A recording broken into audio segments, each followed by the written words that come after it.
Yo, what's up guys? Felix from Giant Lifestyle. In this video, I'm going to be doing a trucking Q&A. These are some of the most common questions I've seen across my trucking videos. As far as the videos in the background, it's just going to be a compilation of clips from my different trucking videos. Now, if you guys like videos on financial freedom, success, and becoming the best version of yourself, consider subscribing. And without further ado, let's get right into the video. So the first question we have is, do you need a CDL to drive a box truck? Now, you don't need a CDL to drive a box truck as long as the truck is under 30,000 pounds. If it is, it's considered a straight box truck that only needs commercial plates. Anything above 30,000 pounds is usually a box truck that has air brakes. And a box truck with those credentials, you actually need a portion plates and a driver's license class B or A. So how do you find routes? There's actually a few different ways to find routes. You can look for a local dispatcher in your area, and that dispatcher can find you loads off the load board. The load board is basically a system that brings warehouse companies and truck drivers together. Warehouses use this system to post daily routes that need to be delivered. You can also download your own load board app and look to book loads for yourself, such as dat.com and 123 Load Board. You can also call local warehouse companies in your area and see if they are looking for an independent driver and have different things that need to be delivered. You can also network with other truck drivers at local rest stops. There's going to be truck drivers there that either work for themselves or work for companies, and you can see what they're doing and what kind of loads they're running. You can also hire a broker or a truck lead specialist. These are individual companies that will basically be in the trucking industry and can basically see what is out there for your truck and see if they can line you up with a contract.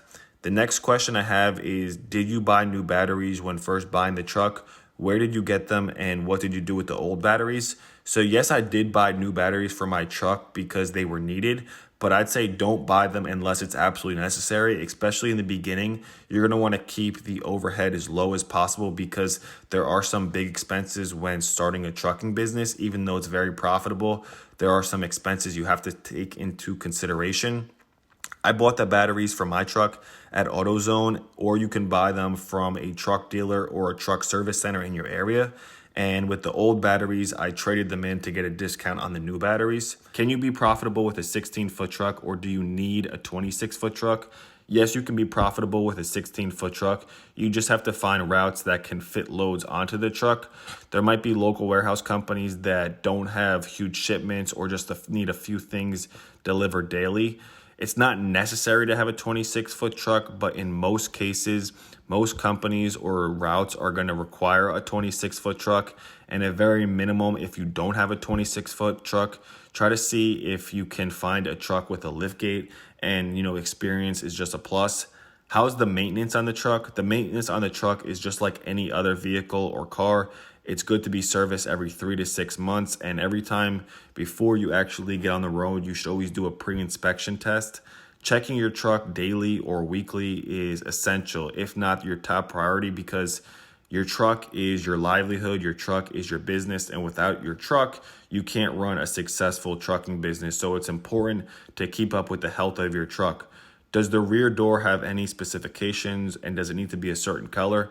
So it doesn't need to be a certain color. The most important thing is that your rear door works, and you don't want to pull up to a dock and your rear door is having issues, because that's the way that you get the product in and out of your truck. What basic permits and registrations are needed? So you obviously need your driver's license. The truck has to be registered under the company name. The truck needs an emission inspection. You also have to get that at the state certified truck center. They will report this to the state. You need your DOT and MC numbers. You also need truck insurance and cargo insurance. I have both for $1 million insurance.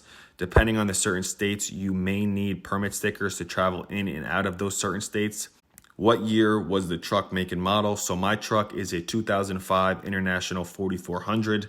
I personally suggest to try and buy something that's at least 2015 and newer, because one, it's just more reliable, and two, certain loads, warehouses, or brokers might look at you less if you have a little bit of an older truck.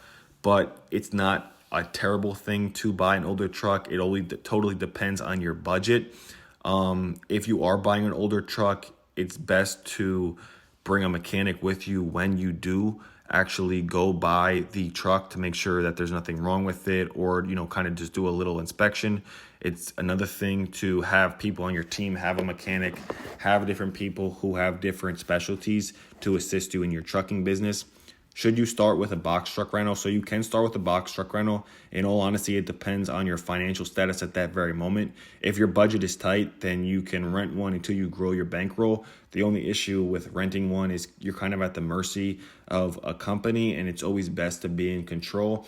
But if you have to rent one, then you really just have to be aware of the numbers. It's really no different than maybe owning one, or, you know, making payments. If you own one and can buy one cash, that's your best bet, but it's totally depends on your financial position at the time.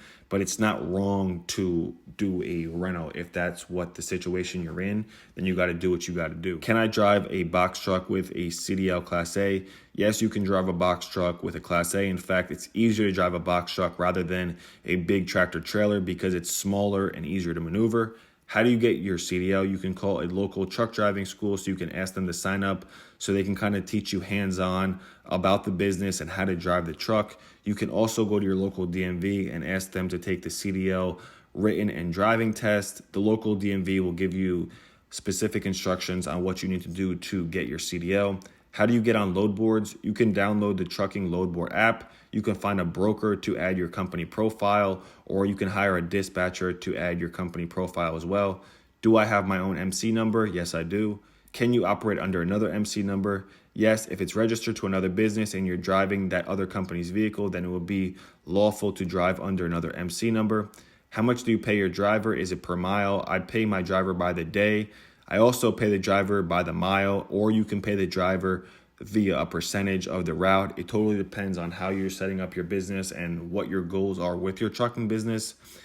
If you have a box truck, where do you sleep? Do you sleep in it? How does that work? So you can sleep in it, maybe if you want to see if you can stretch across the seats, or if you want to catch a quick nap. It totally depends on the route and how you have your business set up. I never recommend driving tired or even a little dozy because it's very dangerous. So it's always better to be safe than sorry. You can rent a quick motel to make sure you can get some sleep, but you don't want to rent anything too pricey because that can add up after a while. But, you know, it all depends on the situation, the route, and then how tired you really are. How do you get your own authority?